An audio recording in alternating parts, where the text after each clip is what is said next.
Hello and welcome to CreepyPasta Storytime with me, Gallo Boy Jr. Today we're going to be reading Mario in all capital letters. I hope you enjoy. So, it all happened on tonight of all nights. I was bored, obviously contemplating on what I could do to waste time as I chatted with the people in #SMWC. We had good times and shared a few laughs together. Out of boredom, I decided to patrol the hacks waiting to be moderated section. Seems that we had quite a bit, 33 if I recall correctly. The first few hacks I saw when I sorted them by date were a couple of really horrible ones with bad screenshots to boot. Naturally I showed these hacks to the Centralites, currently on #SMWC. We were laughing at how bad some of them were, but then I got a hack called just Mario. Just that, nothing more, nothing less. The description seemed quite odd, as if some Japanese hacker was trying to translate the original plot of Super Mario World into English, and failing horribly. I showed this to Kieran and he started laughing at the description. It reads as follows. As you play the role Super Mario Plumber, verify that you are beautiful Princess Turu. Game Bowser kidnapped the evil king. It is your job to save her. This hack includes 6 levels of very long. I simply dismiss this as someone trying to whack Japanese and release a crappy hack with some edits or so. That's what I thought it was at first. Curiosity got the better of me. I decided to download the hack, not knowing what I was in for, since the single screenshot of the hack was the title screen and nothing else with the letters Mario from Super Mario World's title screen. I thought it was a little odd how there were no dates or anything either, as hackers usually place their names and dates on the titles to mark when the project was started. So when I opened the hack, I was greeted by 2 files, one called 3007014, a simple .txt file, 27 kilobytes in size, and the IPS file simply named Mario in all caps. For some odd reason, I wanted to see what the author of the hack had to say. When I opened the hack in Notepad, there was nothing but indistinguishable symbols and letters and punctuation, sort of like how you open in a ROM in a text editor with Notepad. Seems like when the author just completely copied his ROM to .txt form, though I could be wrong. Taking a closer look, at the top of the .txt file, mixed in with the gibberish, I found the only thing that looked like English. Here is a piece of what I found. YOYA, JFIF, HH, YB, 1, find me, me.y. To be honest, I didn't know what to make of this, and I thought to simply waste my time by making me find something in the text in this gibberish file.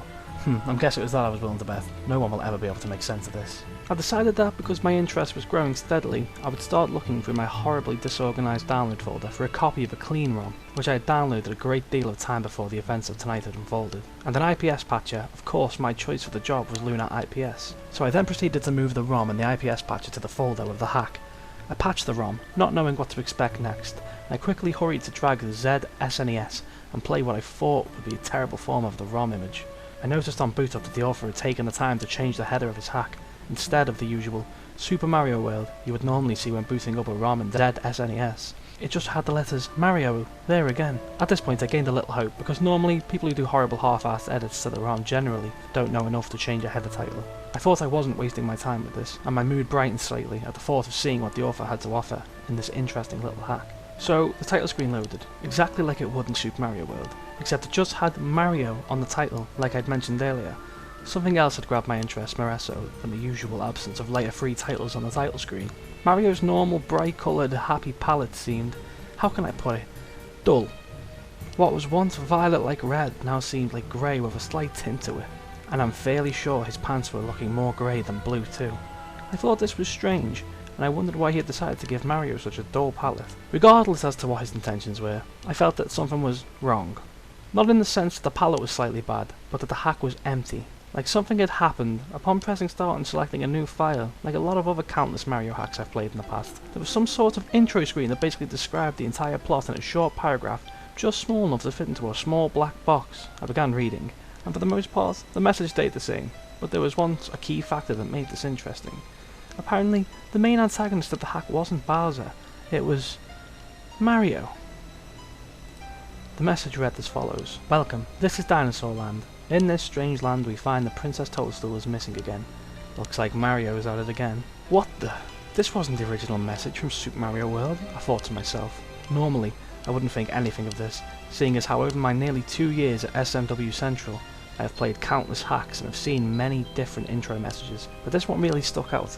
At this point I definitely knew there was something odd about this hack. Upon letting the intro music play, I pressed the start button on my controller to finally get the overworld and begin my journey. Upon entering the overworld, everything seemed normal.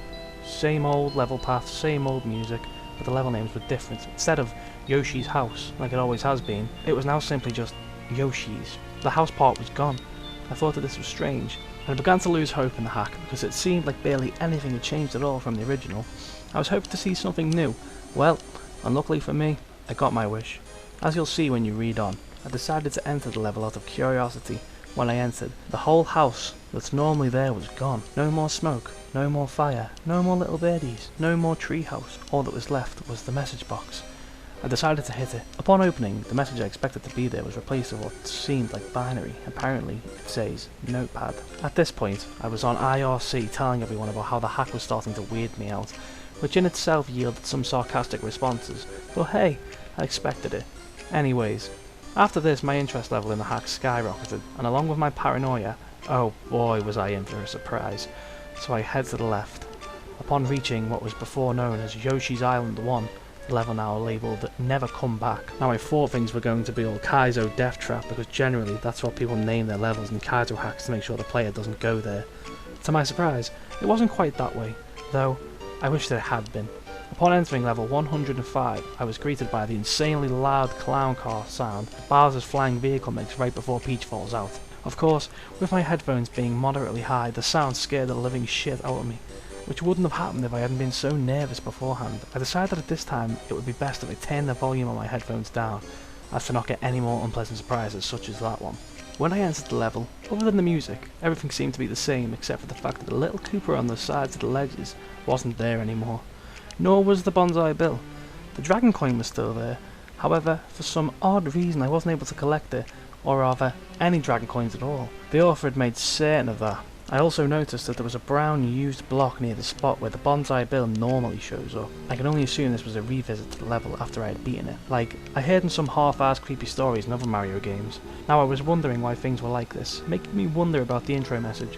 Had Mario done something previously to Dinosaur Land? Was this Bowser's point of view? I quickly dismissed the latter option because it seemed kind of stupid, so that left me thinking that Mario at one point in time, in the author's story, did something.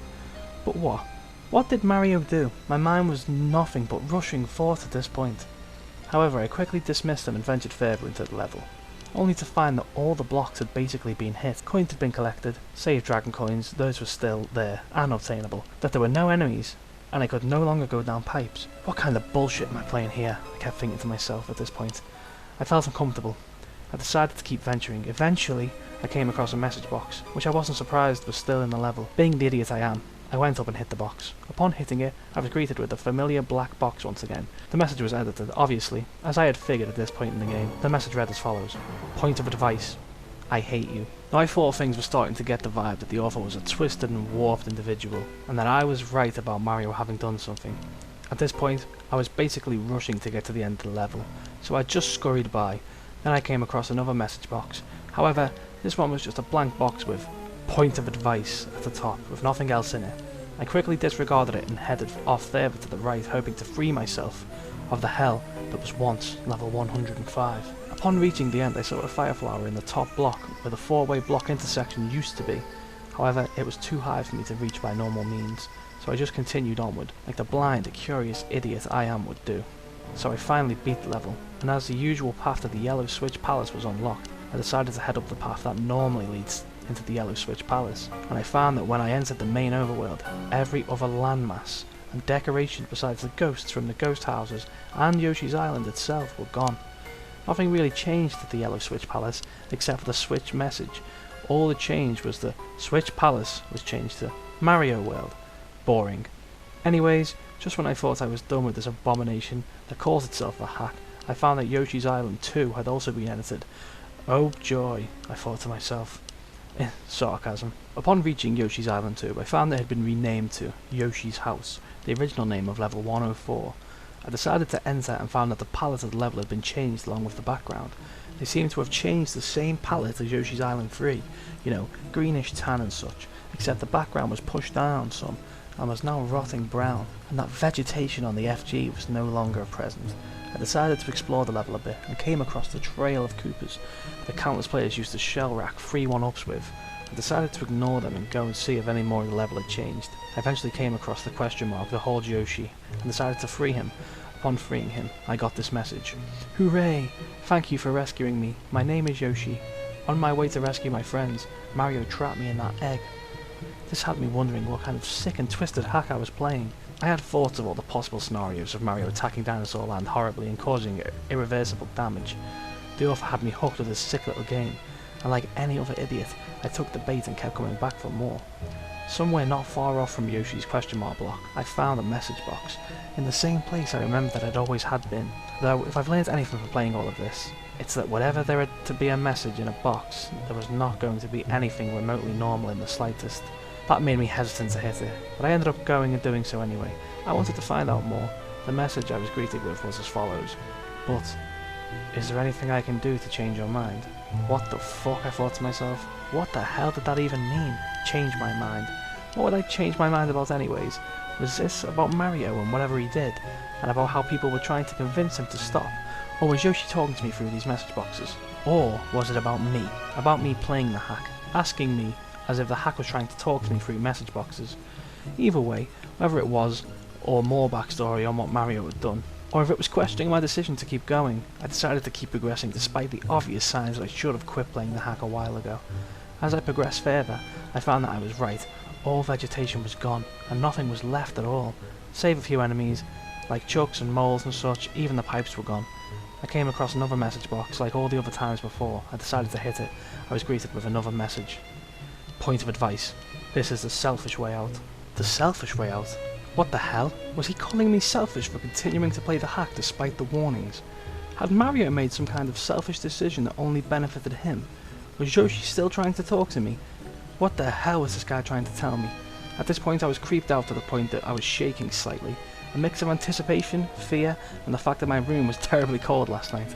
I closed the message box and once again proceeded further. The area with the moles seemed the same, except for the fact that the block next to the vine block was gone, along with the happy clouds and dragon coin the vine allowed access to. This made me feel gloomy to say the least, not so much frightened as I was depressed. It's a feeling I couldn't really explain well. From this point on, it was basically just a big empty stretch of land to the end of the level. I proceeded quickly. I wanted to get the fuck out of there, as I felt that I'd spent enough time looking around, so me and Yoshi, I still had him at the time, opened up the next path to the overworld. It too was changed. What was once Yoshi's Island 3 now read as Yoshi's Island 7. Memories of Super Bobbito World flooded my mind. How the levels would take giant leaps in numbers, which made it seem ridiculous. Though at this time, I didn't quite find it as humorous due to common sense and obvious reasons explained earlier. I entered the level. As I entered, I was welcomed by a black, solid background and a blue-grey coloured floor. The place seemed frozen, lifeless and barren. There was nothing in the level at all, save the goal point. Just a clear stretch of land, with nothing else at all. I quickly lost interest and finished the level. This is what seemed like the most empty and creepy level in the game, though as you'll read on, it gets far worse. With the level beaten, a new path opened up. Yoshi's Island 4 was now just, leave now. Now I hesitated as to whether I should stop playing, but my interest kept me going further. At this point, hashtag SMWC was nothing but me posting findings and messages from the hack, so others could experience what I was experiencing. The channel, sadly, was unusually active. It seemed like no one really cared, or wasn't around. I felt alone. I proceeded into the level.